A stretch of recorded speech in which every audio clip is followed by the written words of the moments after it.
¿Qué tal amigos? El gusto de encontrarnos nuevamente aquí en el living de Canal 20, en este caso para hablar de nuestra región, más específicamente de Arroyo Cabral, porque ahí Leo Ambrosino se encuentra trabajando justamente en la recopilación de documentos, de archivos históricos, y esto que nació como una tarea que le fue abarcando cada vez más tiempo y más espacio y más archivos, se convirtió hoy en algo en donde también se resignifica la historia y incluso las autoridades del pueblo se han interesado por su tarea. Pero para desarrollarlo, nadie mejor que él. Leo, con el saludo va el agradecimiento por visitarnos. ¿Cómo estás? Buenos días, el agradecimiento es mío, o sea, estoy bien, así que estoy a disposición de lo que vos quieras preguntar. ¿Cómo, antes que nada, esta cuestión del archivo, la pregunta principal es cómo se inicia esta tarea?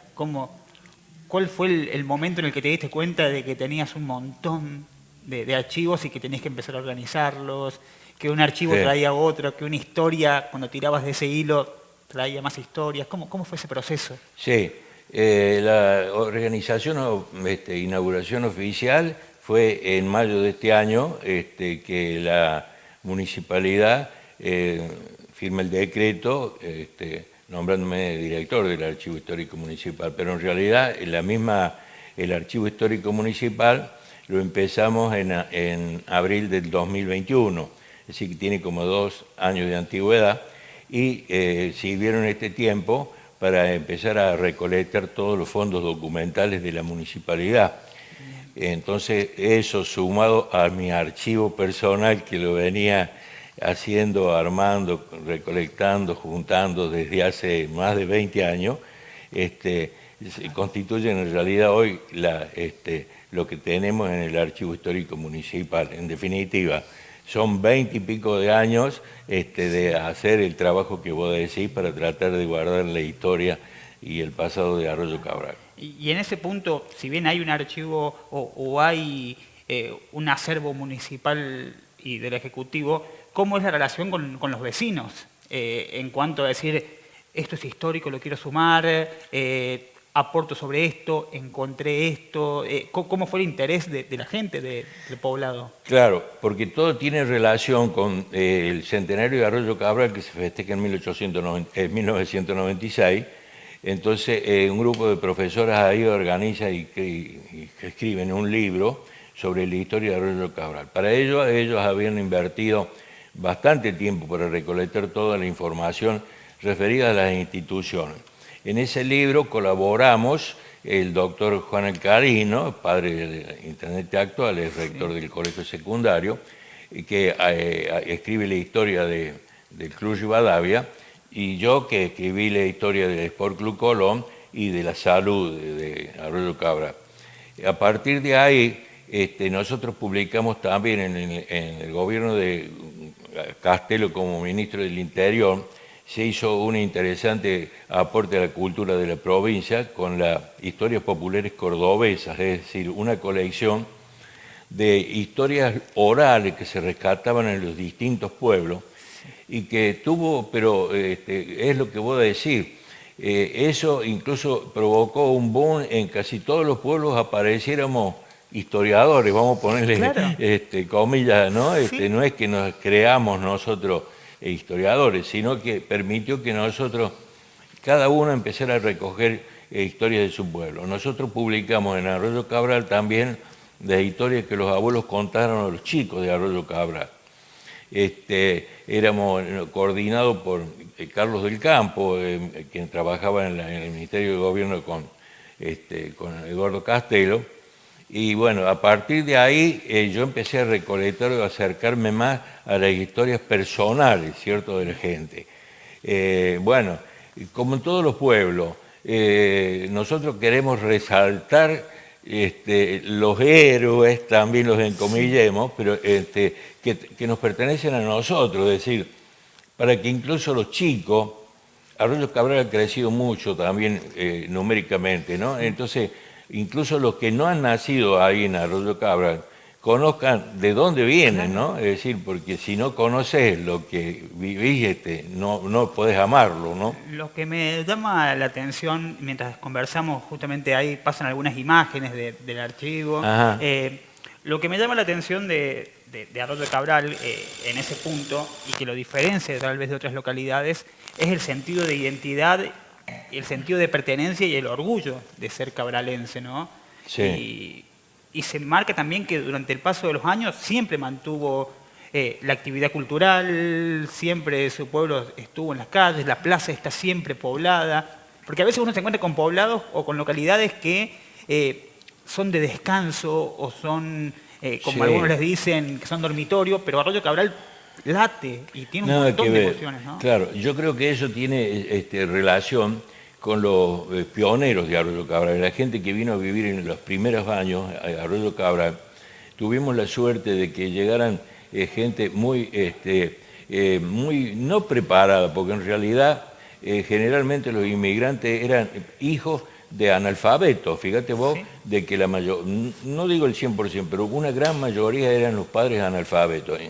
Pero los hijos les preocupó mucho crear vínculos, digamos, con la cultura, con el deporte y todas esas cosas. Entonces, para redondear lo que te estaba diciendo, imagínate vos que nosotros, en el aspecto deportivo, tenemos una institución como el Club Rivadavia, que se funda en 1917, y que empieza a practicar, además de fútbol, que era el origen de todos los clubes que nacían en esa época, practica tenis. Pero tenis, imagínate vos, en una zona que incluso yo tuve la suerte de tener, o tengo en el archivo histórico de Arroyo Cabral, un diario que se publicaba en el año 1921 acá en Villa María, donde ponen en la primera página un match de tenis. Imagínate un match de tenis en 1921 sí, entre el Club Rivadavia de Arroyo Cabral y un club de Ticino. Pero Daniel, claro, lo interesante de esto es que hacen un relato de todo el desarrollo del partido. Claro, o sea, el doble estaba integrado, y te voy a decir por quién, por Juan Alcalino y María Illar, que son los abuelos del actual intendente. Es decir, imagínate vos, desde hace 100 y pico de años, el deporte, cuando el Sport Social de acá de Villa María nació después de eso, ¿no? Claro. Y bueno, claro, ¿para qué vamos bien para adelante? Escúchame, con el tema de los carnavales, cuando nosotros escuchamos y vemos y también admiramos el carnaval que está haciendo Villanueva, pero no te olvides que nosotros fuimos pioneros en la región haciendo carnavales desde 1970 hasta 1983 más o menos, donde los dos clubes hacíamos carnavales espectaculares y los trasladábamos. Nosotros, Colón los trasladaba a Río Tercero y Rivadavia los llevaba a Carlos Paz o Río Cuarto. Nosotros en Río Tercero hacíamos los carnavales y reuníamos alrededor de 20.000 personas por noche, 20.000 personas, cobrándole entradas, o sea, no era entrada gratis. Claro. Por eso te digo, los antecedentes nuestros, es decir, hicimos carnaval casi antes que iniciara Gualeguaychú. Y no es que nosotros claro, creemos que no hemos inventado el carnaval, sino que... No, pero existe un precedente sí, en el interior del interior sí, de la provincia. Totalmente. Y en ese punto hablábamos del deporte, hablábamos de los carnavales como expresión cultural, y también algo que he tenido, más allá de lo literario, es lo musical de Arroyo Cabral, porque he tenido un montón de gente que se ha dedicado a la música. Claro, también, ¿no? Y ahí también hay personas que son interesantísimas, rescatar el nombre de ellos, porque tienen que ver incluso con la actualidad de la música no popular, la música, sí, digamos, de ópera, de sinfónica, ¿no? Sí. ¿Por qué te digo esto? Porque un alemán llegado a Arroyo Cabral en 1920, instaló un colegio primario que competía con los colegios fiscales, ¿viste? Claro. ¿Por qué? Porque en ese momento la gente que tenía los chicos trabajando en el campo normalmente no podía asistir, mandar a los chicos durante todo el año lectivo. Entonces restringían y los llevaban cuando no tenía actividad en el campo los chicos que les servían de ayuda a ellos.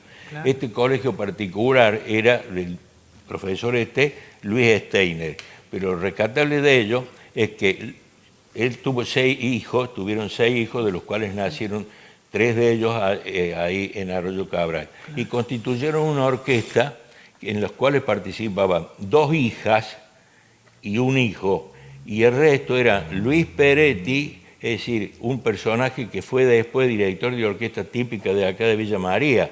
Pero lo interesante de esta familia Steiner, que incluso una de las nietas todavía está acá en Villa María y se interesa por conocer un poco de su abuelo, esa familia, una de ellas de integrante de la orquesta, fíjate vos, la denominan Sistro Iris, es decir, un nombre de lo más raro, ¿no? Incluso el papá, que tenía un Chevrolet 28, lo llevaba a hacer actuaciones por los pueblos vecinos. Pero ¿qué quiero rescatar de esto? Esta chica, una de ellas, la directora de Sistro Iris, se llamaba Lili Steiner, pero la hermana de ella se llamaba Olga Steiner y tocaba violín. Se casó con un director de tango, orquesta de tango de acá, de Villa María, que era Lepage. Entonces ese matrimonio, Steiner y Lepage, se fue a vivir a Córdoba y tuvo hijos. Y el hijo es primer violín de la Orquesta Sinfónica de Córdoba y el nieto es primer viola de la Orquesta Sinfónica de Córdoba hoy. Es decir, porque esa mujer, toda la familia de Lepage en Córdoba, fue tan apasionada por la música que ella decía que aprendían a escribir junto con el aprender a tocar el violín, así que eran todos violinistas. Por eso digo, esos fueron los pioneros de Arroyo Cabral. Entonces, con todos esos antecedentes, en consecuencia nosotros pretendemos imitar algunas cosas, estamos lejos, no logramos, pero no importa. No, pero ya desde su propio nacimiento y con incluso la presencia de un alemán, primero que hay un crisol de cultura sumado a nosotros que, bueno, somos descendientes de italianos, de españoles, un alemán que elige este punto en el mapa y más acá en el tiempo, siguiendo justamente con un pueblo que tiene un montón de personajes destacados, podemos incluso hablar de María Teresa Andrueto, ¿no? que es una escritora vigente que sigue queriendo su terruño y que sigue queriendo Arroyo Cabral, que marca ese sentido de pertenencia, ¿no? Sí. Y que hay gente para todo en Arroyo Cabral, porque en cualquier evento que se haga en Arroyo Cabral, siempre hay magnitud, lo vemos en la foto, siempre está repleto de gente, siempre hay mucha asistencia. Me hablabas de carnavales con 20.000 personas. Sí. Leía el otro día un texto que tiene sus años, que habla de la cuestión fundacional de Arroyo Cabral o el proceso fundacional, Sí. y en donde son 2 apellidos los que siempre se destacan, pero vos rescataste una figura de la que poco se había hablado. Claro. Esta es Ramona Cabanillas, ¿verdad? Sí. Ramona Cabanillas fue un personaje que nosotros continuamos, es decir, cuando se imprime el libro en 1996 sobre la historia de Arroyo Cabral, esta profesora seguramente no tuvieron tiempo como para averiguar bien el origen de esto. Pero también eso nos emparenta, porque lo importante de este apellido Cabanilla no solo está en que esa es una familia que viene desde Carlos Paz, del mismo lugar de la famosa monjita María Tránsito de Cabanilla, claro. ¿Viste? Que es fundadora de un colegio secundario en Villanueva. La Madre Tránsito. Claro, María Tránsito, sí. Era prima. Pero esa familia se viene porque cuando deciden la construcción del dique San Roque, le expropian los terrenos a la familia Cabanilla. Y una de las ramas de la familia Cabanilla, primas, como te digo, de María del Tránsito, vienen a vivir a Arroyo Cabral, que no existía Arroyo Cabral. Estoy hablando de 1876, cuando apenas había iniciado el ferrocarril de Villa María a Río Cuarto. Era 1872, o sea... Bien. Entonces, vienen y se instalan ahí en el puente que está bien llegando a Arroyo Cabral. Sí. pero no existía, pero se constituye o hacen ahí una especie de posta de almacén de ramos generales, y todas sus relaciones comerciales eran con Villanueva. Por eso te decía recién la importancia de esa relación Arroyo Cabral con Villanueva. Pero la importancia de Ramona Cabanilla, que ella se casa o la casan muy jovencita, ella tenía 25 años, con el estanciero más rico de toda la región. Es decir, desde el sur del Arroyo San José hasta la zona de la Palestina incluida, eran 20.000 hectáreas pertenecientes a Clemente López, un personaje muy relacionado con Villanueva y con Arroyo Cabral. Porque en el caso de que lo que vos me preguntaste, que era la fundación de Arroyo Cabral, esta Ramona Cabanilla enviuda y se queda dueña de todas esas propiedades. Y junto con Clemente López estaban viviendo en Villanueva. Claro. Y hagamos un poco novelesco. Entonces, la Ramona Cabanilla tenía como vecino un sastre que se llamaba Antonio Cataldi. Entonces, además de la mitad, termina casándose con él.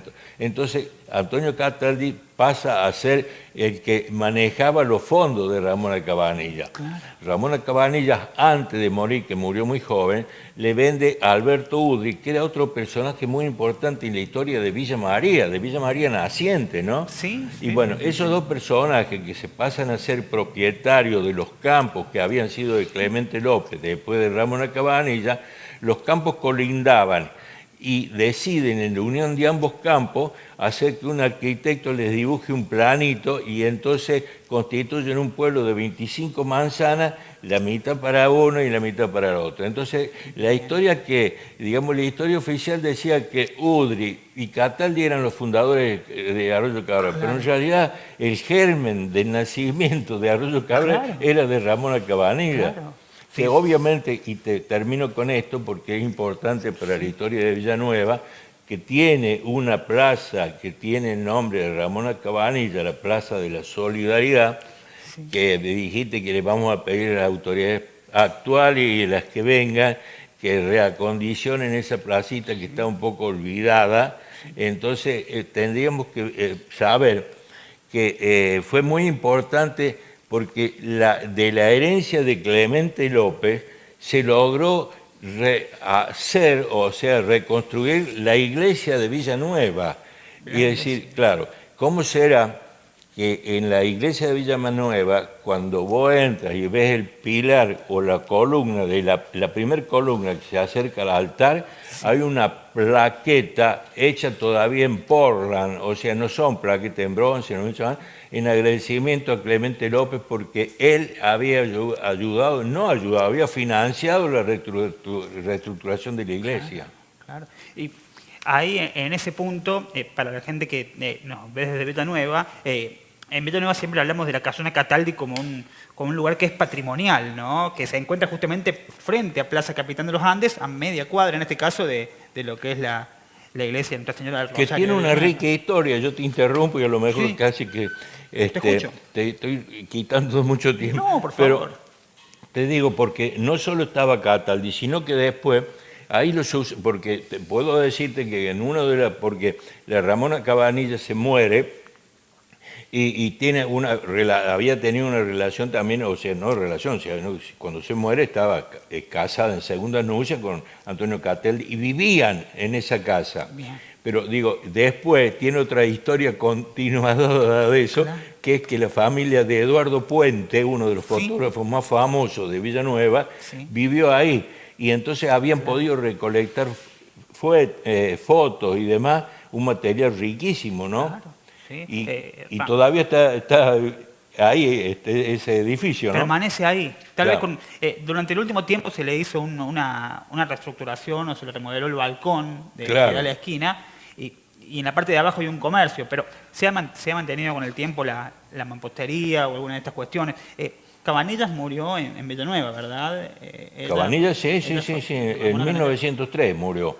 Y habían empezado a vender, ella vendió los primeros lotes, los alcanzó a vender ella. O sea, ellos habían, como te dije recién, estaban 25 manzanas, de las cuales 12 le pertenecían a una de los Udri y otros le pertenecían a Cataldi, y una para la plaza. De las 12 plazas, cada uno tenía, digamos, 20 lotes y toda esta cosa.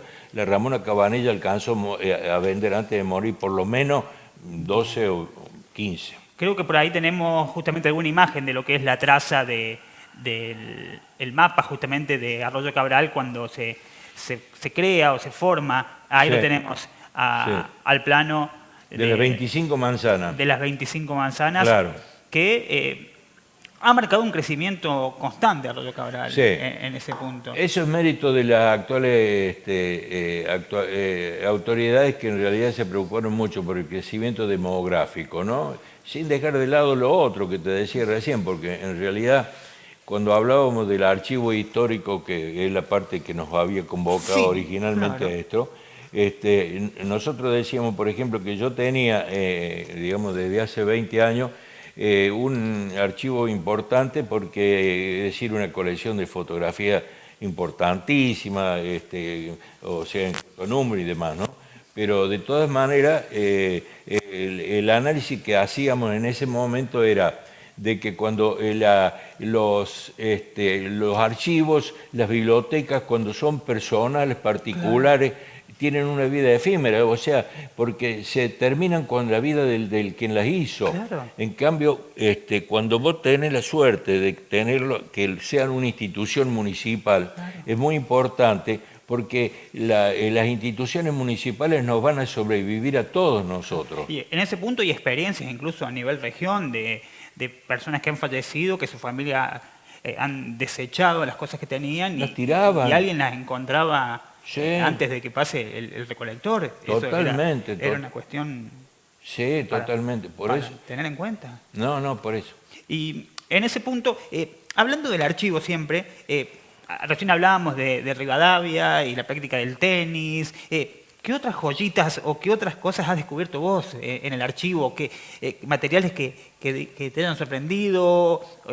¿Qué figurita difícil hay en el archivo en cuanto a... No, a tenemos, eventos? casi podríamos decir que tenemos material de lo llamaríamos incunables, ¿no? Bien. Porque junto con el diario ese que te digo de 1921, con el partido de tenis, una cosa, una joyita, pero además los partidos iniciales del Club Rivadavia jugando en 1917 en el club contra Villanueva, hay fotos y demás, es decir, hay mucho material gráfico también pero es decir, nosotros tenemos una historia que nos relaciona como dato importante, que alguna vez lo relatamos ya, pero digo, como dato importante es la relación que tenemos nosotros como pueblo, pero que se llama Arroyo Cabral en función de que el arroyo se llama Cabral, ¿te das cuenta? Y tenemos unas relaciones coloniales, es decir, en la época de la colonia. Voy a tratar de ser sintético. No, Es tomate decir, el tiempo que quieras. tenemos tiempo. Sí, Bueno, sí. entonces vamos a decir así.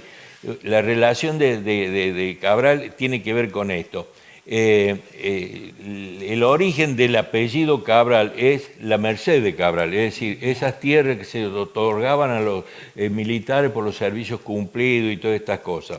Entonces, un capitán del ejército español llamado José Domingo Cabral era el dueño, digamos, de toda esa merced que tenía 27.000 hectáreas de superficie. Era pegadito a la estancia, como te decía recién, de Clemente López, pegadito. Bien. Esa estancia de los Cabral se divide a partir de la sucesión de él, que tiene 5 hijos, en 5 partes, por supuesto. Sí. Y uno de la familia de esta descendiente es padre de Dorotea Cabral, una famosa cautiva, es decir, cautiva hubo cientos de chicas, ¿no? Sí. Y de la zona. Pero ¿cuál era la particularidad o qué es lo que nos une a nosotros? De que fue raptada cerca del arroyo San José, que es el que después recibe el nombre de Arroyo San José o de Cabral, y el que da el origen primero a Arroyo Cabral. Esa es una relación. Después está un famoso secuestro también de la familia Lazos de Villanueva, que también, pero da origen, ese también tiene una rica historia, porque los curas que tratan de recuperar a la familia Lazo, que había sido llevada a las Salinas Grandes por los indígenas y demás, hace un voto mariano, que decía una promesa de que si logra rescatar a esta familia, va a buscar la forma de financiar la Basílica de Luján, Bien. un hecho histórico. Sí. Y termino con esto de la relación anterior a la fundación de Arroyo Cabral, es que el arroyo ese tiene el privilegio, casi te podría decir universal, de que un futuro papa celebró una misa en ese arroyo. Claro. Una misa en ese arroyo. Imagínate vos, era una misión diplomática del Vaticano a Chile, que vino en carreta desde Buenos Aires y para pasar a Chile, hizo noche en la posta San José, que estaba cerca, digamos, de entre Ausonia, La Laguna y Arroyo Cabral. Al medio de ese, en el arroyo San José, que es el de Arroyo Cabral, ¿viste? Bueno, y ahí y fue el futuro Papa Pío IX, que después es el que cuando los garibaldinos, o sea, el ejército italiano invade al Vaticano para destruirlo, era el que estaba en vigencia. Es decir, el último papa de cuando los papas eran los dueños de Italia, fue el papa ese que en su juventud celebró la misa en el arroyo San José. Imagínate, nosotros casi tenemos ganas de salir con una etiqueta que nos identifique de esa manera. Claro, pero ni hablar. Y además la cantidad de personas notables que ha tenido nuestro país con raigambre en Arroyo Cabral. Hay nombres que surgen, tal como me decías, el de estas personas. Políticos.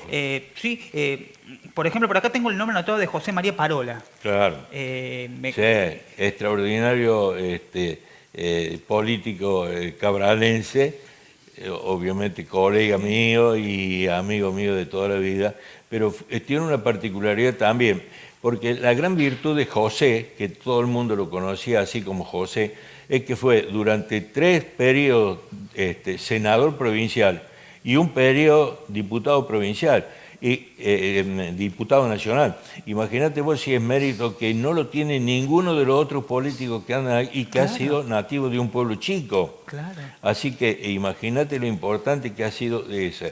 Pero tengo una también para nombrar, digamos, que no es tan favorable en este aspecto porque el comandante de la flota de mar cuando tuvimos la invasión en las Malvinas era también nativo de Arroyo Cabral, que era Oscar Alara. Es decir, el comandante en jefe de la flota de mar en la guerra de las Malvinas en 1982 era Oscar Alara. Así que te digo, y después el mismo papá del intendente, que era Juan Alcarino, que fue convencional constituyente, intendente también de Arroyo Cabral, y fue el que escribió el libro sobre el centenario del Club Rivadavia, ¿no? Es decir, hay personas rescatables. Claro, no deja de llamarme la atención, primero, el inicio del Club Rivadavia, por ejemplo, en cuanto a la actividad deportiva, y cómo se fue marcando. Sabemos que también, bueno, en su momento estuviste en la presidencia de la Liga Villamariense de Fútbol, que tenés un texto, que no es el tema que nos aboca ahora, pero sí respecto al archivo. Sí. ¿Cómo va surgiendo, cómo van haciendo con el paso de los años esta cuestión de un clásico de Colón y Rivadavia? Más allá de que son 2 clubes o 2 instituciones ubicadas en el mismo espacio, consultarte un poquito acerca de en qué año surge Colón, claro, cuándo comienzan estos clásicos, la elección de los colores. Tengo entendido que Colón tenía otro color de camiseta. No, nunca. ¿No? ¿Siempre nunca. fue el mismo? No. Bien. Rivadavia fue verde toda la vida y Colón fue rojo, blanco y negro. Bien. Es decir, antes que Villanueva adoptara la camiseta tricolor, claro, Colón ya la tenía. Pero respecto esta era la cuestión, porque el otro día escuchaba a unos colegas de la FM Horizonte, no recuerdo el apellido del Abrile, puede ser, el comentarista de Abrile. Puede ser el del Conti. El del Conti, que hablaban justamente de cómo arriban las camisetas a Colón y en base a qué se dan estas cuestiones de colores. A ver, Villanueva, sabemos la historia que es por la cuestión de Chacarita y todo esto. Sí. Pero vos me decís que desde el inicio ya habían adoptado los colores. Sí, porque el Club Colón nace en 1939 Y como en todos los pueblos, es decir, fue una cantidad de jóvenes, todos los clubes, incluso lo dice Bernardino Calvo en Historias Primeras sobre el fútbol en Villa María en los años de comienzo del siglo XX, era un grupo de chiquilines que se juntaban, no a fundar un club, se juntaban a jugar al fútbol, la pelota, claro. ¿Te das cuenta? Claro. Y entonces después el más inteligente o más con interés de decir que teníamos una institución, claro. Entonces le ponía el nombre y el color de las camisetas venía en función de quienes se los regalaban. En el caso de estos que fundaron el Club Colón en 1939, no, eran todos chicos que estaban desconformes porque en todo caso había un relajamiento en el Club Rivadavia, porque el Club Rivadavia tuvo la particularidad de que integró la Liga Villamanense de Fútbol en el año 1931, un par de años y demás. O sea que después, recién en el periodo posterior al 1965-64, nos afiliamos nosotros a la Liga Villamanense de Fútbol. Pero en ese interés, como me preguntaba de cómo es el origen de la rivalidad, era porque, claro, las características eran, pero incluso tuvo un origen hasta, te diría, una diferenciación de tipo social. Es decir, porque el Club Rivadavia siempre se caracterizó por ser la gente de mejor posición social, cuando el estrato social estaba más dividido que hoy. Es decir, hoy es como está uniformado. Pero en los periodos de eso, que lo estamos hablando de los orígenes de los clubes de esto, había una clase que era la clase de los comerciantes, de los que manejaban un poco más el dinero, pero también manejaban el pueblo. Y el Club Colón se identificó siempre con la clase social más pobre. Ese fue el origen, digamos, y después la diferenciación con el otro club. Entonces, vos te imaginás, ante una clase que se podía considerar inferior, ganarle al otro club era una cosa excepcional y le daba satisfacción. Pero, repito, cuando a partir del 1964 Colón es el primero que se afilia a la Liga Villamanense de Fútbol, y en 1965 se afilia el Club Rivadavia. No obstante eso, el primero que asciende a Primera División, porque estaban divididos en dos categorías, es Rivadavia, claro. Que lo hace en el 65 y Colón en el 66. A partir de ahí se establece una cantidad de partidos que sobrepasa los 100 partidos, en los cuales en el libro del centenario de la Liga están las estadísticas que lo favorece bastante ampliamente a Colón en la relación de partidos de Primera División. Claro. A pesar que estos últimos años Rivadavia está llevando la ventaja. La verdad que estos últimos años lo están pasando mal. Es otra cuestión. Pero bueno, justamente esta cuestión que me hablabas de Rivadavia, de una temática o un tópico tal vez supuestamente aristocrático, por llevarlo a algún sector, también coincide con la idea del tenis en la pampa gringa, ¿no? Claro. Justamente un nacimiento y una expresión, hablamos de una Argentina que en aquel contexto miraba hacia Europa, en esa época el argentino miraba mucho hacia Europa, porque había venido de Europa o porque Europa era un modelo a seguir, ¿no? Pero todo tiene una razón del origen, Daniel, claro. ¿Cierto? Porque fíjate vos, que entre tantos inmigrantes que llegaron a Arroyo Cabral, llegó una familia de irlandeses. Y entonces esa familia de irlandeses, que fueron muy notorios también en una época, porque compraron 600, 700 hectáreas y se instalaron ahí vecinas al pueblo. Y entonces una de las cosas que traía en su maleta, y eso lo decía Juancito Alcalino en su libro, era una rara red de tenis, una red de la cancha de tenis y unos balls, ¿cierto?, de tenis. O sea, esa familia venía de Entre Ríos y eran irlandeses que una de las chicas de ella, de la familia de esa, le enseñó a todos los, digamos, las chicas de la juventud de Arroyo Cabral a jugar el tenis en 1920. Es decir, no es que nosotros hubiéramos ido a aprender a Europa ni nada, sino que venía esta chica que tenía ya, bueno, y entonces se generaliza el tenis, pero como decís vos, en una parte del pueblo Claro. que era, digamos, la que estaba en un stand nivel, porque imagínate que había que comprar una raqueta de tenis, Claro, ni y una hablar. raqueta de tenis que era de armazón de madera y todas estas cosas.